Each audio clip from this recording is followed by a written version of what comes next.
Assalamualaikum warahmatullahi wabarakatuh. Perkenalkan, nama saya Hestini Lawardani, mahasiswi PPL dari IAIN Kudus, dari program studi Pendidikan Agama Islam. Alamat saya Ngawen, Blora. Sekian, wassalamualaikum warahmatullahi wabarakatuh. Assalamualaikum warahmatullahi wabarakatuh. Selamat pagi anak-anak, bagaimana kabarnya hari ini? Semoga kita senantiasa diberikan kesehatan oleh Allah Subhanahu wa Ta'ala. Baik, sebelum memulai pembelajaran pada pagi hari ini, alangkah baiknya kita berdoa terlebih dahulu. A'udzu billahi minasyaitonir rajim. Bismillahirrahmanirrahim. Raditu billahi rabba wa bil islami dina wa bi Muhammadin nabiyya wa rasula. Rabbi zidni ilma warzuqni fahma. Amin ya rabbal alamin. Sebelumnya, silahkan kalian absen terlebih dahulu pada WA yang sudah tertera. Terima kasih. Pada pertemuan kemarin, kita sudah membahas materi tentang sujud syukur. Apakah kalian masih ingat apa yang dimaksud dengan sujud syukur? Ya, sujud syukur adalah sujud yang dilakukan karena kita mendapatkan kenikmatan atau terhindar dari bahaya yang akan menimpa kita. Pada pertemuan kali ini, kita akan membahas materi tentang sujud tilawah dan sujud syahwi. Sudah ada yang tahu apa yang dimaksud dengan sujud tilawah? Sujud tilawah adalah sujud yang dilakukan karena kita mendengar atau membaca ayat-ayat sajadah di dalam Al-Quran. Biasanya, ayat sajadah ini pada akhir ayatnya ditandai dengan tanda seperti kubah masjid. Pada ayat sajadah, biasanya kita membaca bacaan tasbih, takbir, dan tahmid. Subhanallah, walhamdulillah, wala ilaha illallah, wallahu akbar, wala hawla wala quwwata illa billahil aliyyil azim. Selain membaca bacaan tasbih, takbir, dan tahmid tersebut, kita juga disunahkan untuk melakukan sujud yang dinamakan dengan sujud tilawah. Seperti dalam hadis Nabi yang berbunyi, kana yaqra'ul qur'ana fayaqra'u suratan fiha sajdatun fayasjudu wa nasjudu ma'ahu hatta ma yajidu ba'duna maudi'an limakani jibhatihi. Yang artinya, Nabi Muhammad SAW pernah membaca Al-Quran yang di dalamnya terdapat ayat sajadah. Kemudian ketika itu beliau bersujud. Kami pun ikut bersujud bersamanya, sampai-sampai di antara kami tidak mendapati tempat karena posisi dahinya. Lalu, apa saja syarat dalam melakukan sujud tilawah? Syarat dalam melakukan sujud tilawah yang pertama yaitu kita harus suci dari hadas dan najis, baik itu badan, pakaian, maupun tempat. Yang kedua, kita harus menghadap kiblat. Yang ketiga, kita harus menutup aurat. Dan yang keempat, setelah membaca atau mendengar ayat sajadah. Syarat dalam melakukan sujud tilawah ini hampir sama dengan syarat sujud syukur, hanya saja sujud tilawah dilakukan setelah membaca atau mendengar ayat sajadah, sedangkan sujud syukur dilakukan karena mendapat kenikmatan atau terhindar dari bahaya yang akan menimpa kita. Yang selanjutnya adalah hal yang menyebabkan kita melakukan sujud tilawah. Hal yang menyebabkan kita melakukan sujud tilawah ini karena kita membaca atau mendengar ayat-ayat sajadah.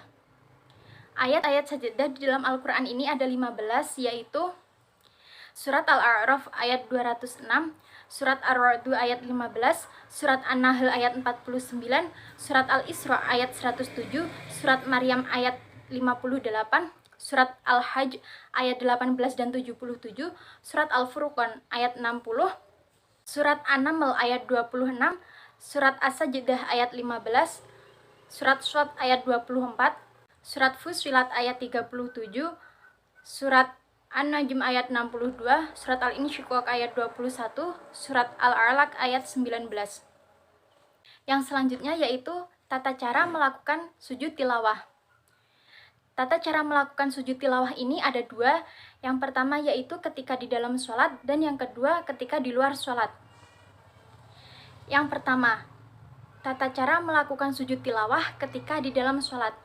Jika kita melakukan sholat munfarid, begitu kita membaca atau mendengar ayat sajadah, maka kita langsung mengambil niat untuk melakukan sujud tilawah. Niatnya yaitu nawaitu sujudat tilawati lillahi ta'ala. Kemudian kita mengambil takbir untuk sujud, dan ketika sujud kita membaca doa sujud tilawah yang berbunyi sajada wajhiya lilladzi khalaqahu wa syaqqa sam'ahu wa basarahu bihaulihi wa quwwatihi fatabarakallahu ahsanul khaliqin. Doa sujud tilawah ini sama dengan doa sujud syukur. Setelah kita sujud, kita takbir bangun dari sujud, kemudian kita melanjutkan sholat kita. Yang selanjutnya, jika kita melakukan sholat berjamaah, maka makmum wajib ikut dengan imam. Maksudnya, jika imam melakukan sujud tilawah, maka makmum pun harus ikut sujud tilawah. Jika imam tidak melakukan sujud tilawah, maka makmum juga tidak harus melakukan sujud tilawah. Tata cara yang kedua yaitu ketika di luar sholat. Ketika di luar sholat, begitu kita membaca atau mendengar ayat sajadah, maka kita harus mengambil niat untuk melakukan sujud tilawah. Kemudian kita takbir dengan mengangkat kedua tangan kita, lalu kita sujud sambil membaca doa sujud tilawah. Kemudian kita bangun dari sujud, takbir bangun dari sujud, duduk, kemudian salam. Nah, materi yang selanjutnya yaitu sujud syahwi. Apa sih yang dimaksud dengan sujud syahwi? Sujud syahwi adalah sujud 2 kali yang dilakukan karena kita ragu atau lupa di dalam sholat. Waktu melaksanakan sujud syahwi ini setelah tahiyat akhir sebelum salam. Hukum melakukan sujud syahwi ini sunnah, sehingga jika kita tidak melakukan sujud syahwi, sholat kita tetap sah dan tidak batal. Hal ini seperti dalam hadis, idza syaka ahadukum fi sholatihi falam yadri kam sholla athalathan am arba'an falyadrahi syaka wal yabni ala mastaqina thumma yasjudu sajdataini qabla ayyusallima. Yang artinya, apabila salah seorang di antara kamu ragu dalam melakukan sholat, apakah dia sudah mengerjakan 3 atau 4 rakaat, maka hendaklah dihilangkan keraguan itu dan diteruskan sholatnya menurut yang diyakini. Kemudian hendaklah sujud 2 kali sebelum salam. Yang selanjutnya yaitu sebab-sebab melakukan sujud syahwi. Hal-hal yang menyebabkan kita melakukan sujud syahwi adalah karena lupa membaca tasyahud awal, lupa membaca kunut, kelebihan rokaat, ruku atau sujud karena lupa, kekurangan rokaat karena lupa, ragu-ragu tentang jumlah rokaat. Yang selanjutnya yaitu tata cara melakukan sujud syahwi. Sujud syahwi dilakukan setelah tahiyat akhir sebelum salam. Doa yang dibaca ketika sujud syahwi yaitu subhana malayanamu wala yashhu. Kemudian kita bangun dari sujud dengan membaca Rabbighfirli warhamni wajburni warfa'ni warzuqni wahdini wa'afini wa'fu anni. Kemudian kita sujud lagi dengan membaca doa sujud syahwi. Kemudian kita bangun dan salam. Sekian materi dari saya. Jika ada pertanyaan, silahkan ditanyakan melalui platform yang disediakan. Untuk tugasnya, silahkan kalian mengerjakan LKS mulai halaman 10 sampai pengayaan, dan hasilnya dikirim melalui WA yang tertera. Sekian dari saya, kurang lebihnya mohon maaf. Wassalamualaikum warahmatullahi wabarakatuh.